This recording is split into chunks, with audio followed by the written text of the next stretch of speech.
sir আজি যদি মোক আপুনি 20 মিনিট সময় দিয়ে নাই নাই আপুনি তো আগতে গভৰ্ণৰ স্পিচতে কৈ দিলে 6 শিডিউল তেতিয়াহলে স্যাৰ 3 মিনিট জনজাতিৰ সমস্যাটো 3 মিনিট নাই সমাধানৰ এটা ৰাস্তা আপোনাৰ সাজেশন কিনি দি দিয়ক স্যাৰ মই আপোনাৰ অবজাৰভেশন সাজেশন শৰ্টলি স্যাৰ 3 মিনিটত স্যাৰ প্ৰথম কথা হল যে মই প্ৰথমতে বিটিআৰৰ পৰা আহো স্যাৰ আজি যিখন আমাৰ ৰাজ্যপালৰ ভাষণ হল তাত শংকৰদেৱৰ নাম উল্লেখ কৰা হৈছে কামাখ্যাৰ নাম উল্লেখ কৰা হৈছে খুব ভাল কথা কিন্তু মই ভাবো যে আজিৰ ৰাজ্যপালৰ ভাষণটো যেহেতু ইয়াত হৈছে আমাৰ বডুফা উপেন্দ্ৰনাথ ব্ৰহ্মৰ নামটো স্মৰণ হ'ব লাগে এটো মোৰ পিনৰ পৰা আপোনালোকৰ প্ৰতি সদনৰ প্ৰতি মোৰ এটো বিনম্ৰ অনুৰোধ এতিয়া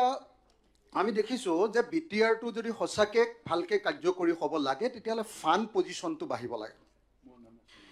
এতিয়া দেখা গৈছিলে যে 2020-21 চনত যেতিয়া হাগ্ৰামা মহিলাৰ লাষ্ট আছিলে তেতিয়া বিটিআৰৰ বাজেট আছিলে 680 কোটি টকা ষ্টেট গভৰ্ণমেণ্টৰ পৰা এছঅপিটি যেটো 680 কোটি টকা হেতুৰ পৰা প্ৰত্যেক বছৰে 10% কে যদি বাঢ়ি যাবলৈ হয় 2025-26 চনত আসলতে আজিৰ দিনটোত বিটিআৰৰ কাৰণে বাজেট হ'ব লাগিছিলে 1095 কোটি টকা কিন্তু ষ্টেট গভৰ্ণমেণ্টে এটো কমাই 800 কোটি টকা কৰিছে গতিকে মই মুখ্যমন্ত্ৰী ডাঙৰীয়াত উপস্থিত আছে মই মুখ্যমন্ত্ৰী ডাঙৰীয়াক অনুৰোধ জনাইছো যে আৰু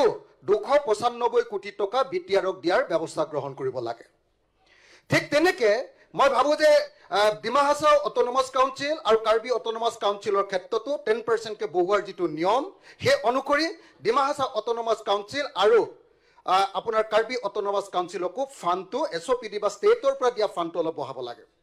এটো দুৰ্ভাগ্যজনক কথা যে এবাৰ সেন্ট্ৰেল গভৰ্ণমেণ্টৰ ফান্ডটো বিটিআৰৰ ক্ষেত্ৰত কমাই দিছে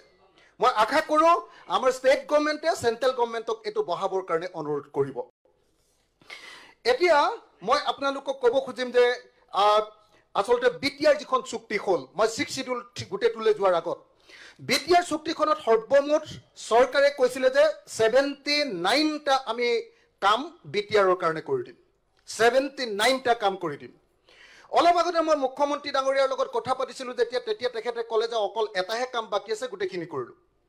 মই দেখিলো যে গুটেখিনি মই নিজে ইয়াতে একদম ধুনিয়াকে বনাই আনছো ৰিসাৰ্চ কৰি সব মানুহৰ লগত কথা বৰ্তা পাতি যে আসলতে বিটিআৰৰ চুক্তি 2020 চনত 27 জানুৱাৰী তাৰিখৰ দিনে যে 79টা কামৰ প্ৰতিশ্ৰুতি দিয়া হৈছিল তাৰ কেৱল 24টা কামহে এতিয়ালৈকে কৰা হৈছে অৰ্থাৎ 30.37% হে কাম